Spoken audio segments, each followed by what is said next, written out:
Thank you for coming out tonight. We're so excited for you guys to come and see Guardians of the Galaxy Monsters After Dark. As many of you are probably aware, we opened Guardians of the Galaxy Mission Breakout back in May. It's here at California Adventure.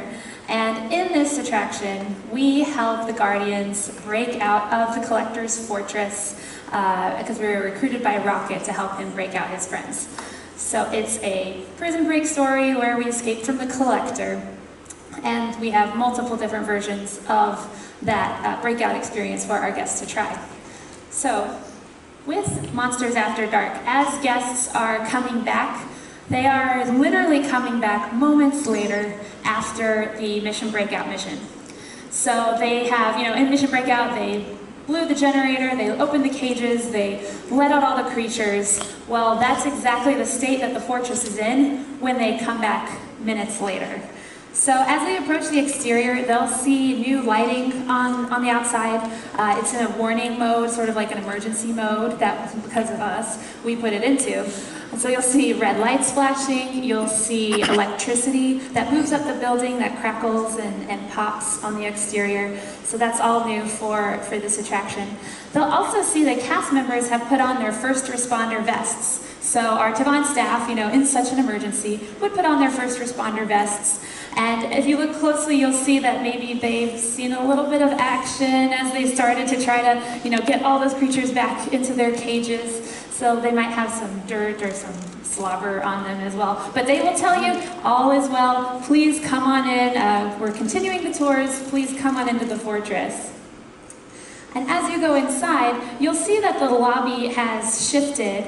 We've shifted the tone sort of like of everything. So when you go into the lobby, you'll see everything has gone to these reds of this emergency state. Again, this is because of us.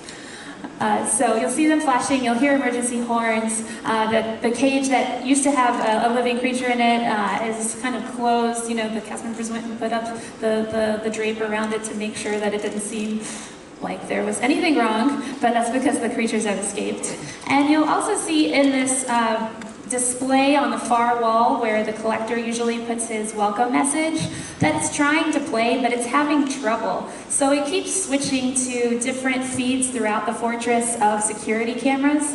And we see Tavon's staff trying to wrangle these creatures together, running through the building. Clearly there's still a little bit of chaos happening in other parts of the building.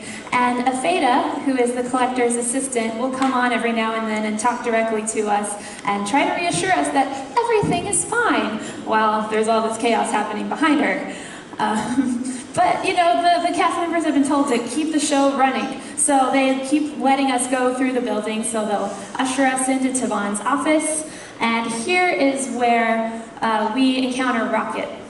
So he doesn't see us at first. He's trying to hack into the system and use the Collector system to find to find Groot in the building. So once he sees his little heat signature, that's when he notices us and tells us what's happened, which at the end of Mission Breakout, when all the Guardians left, they accidentally left Groot behind. They thought he was going to get on the ship, but he's kind of like a little kid and he just ran off. So Rocket's come back to try to rescue him. And once he notices that we're here and we helped him out last time, he realizes, I think I could use you guys. If you could help me out here, there's all these creatures that are loose in the building. I could really use your help if you could just wave your arms, get on that gantry lift, wave your arms, try to distract them. I'll grab Groot, it'll be fine, we'll get out of there. And of course, nothing could go wrong. This is a great plan, or at least 11% of one. When we go into the next room, it's our maintenance bay. And here again, you see that color shift. We now have these searchlights that are looking for creatures, kind of scanning the area erratically. You'll also see shadows of creatures, maybe over here, over there, because we do have those creatures loose. So you'll see these little shadows of them from up above, maybe they're climbing through the ductwork or up, along the ceiling. And then we'll board our gantry lift. So, and here's where I talk about the music, because music is such an important part of the Guardians of the Galaxy experience. So for Monsters After Dark, we worked with Tyler Bates, who was the composer that worked with us both for Mission Breakout and for the for the two films Guardians of the Galaxy, volumes 1 and 2. And so he created an original composition for Monsters After Dark, titled Monsters After Dark. And in this song, he actually designed the music to work with the motion of the ride. So as you're experiencing these ups and downs, as you're encountering these scenes with Rocket and Groot, the music follows you with this experience, with the motion, with what you're physically going through. And it hits that tone of feeling both having that humor of Guardians, having that character, but also having a little bit of a creepiness towards Halloween, a little bit of a threat, because we're in this sort of dangerous situation. But also having that fun spirit that we all know and love with Guardians of the Galaxy. So it's done in a 70s punk rock style. I'm really excited for you guys because the best way to experience that song is to actually write it. So, you know, we go on our journey. We will help Rocket as best we can distract this big hero creature that we have that's chasing the two of them. Turns out that, you know, he kind of keeps chasing Rocket and Groot, but in the end, you know, we'll rescue Groot, or, oh, spoiler, sorry.